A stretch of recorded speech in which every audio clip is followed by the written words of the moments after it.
pụtanụ ya ebe a.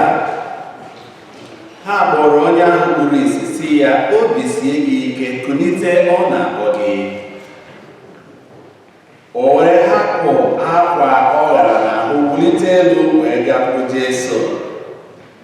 Jesu jụrụ ya sị, gịnị ka ị chọrọ ka m mere gị? N'afa Nna na Nwa na Mmụọ Nsọ. Ihe ọma na-emere ma ọ dị ka ndị Chima akwụkwọ, ihe mbụ n'obi na-emere ma ọ dị ka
ụmụnne m na Kristi, anyị na m anabatakwu n'ọzọ n'ụka anyị taata, ụka nke anyị ji ekele Chukwu maka ihe dị iche iche o megasịrị anyị, ka ndị o mere eme na ndị ọka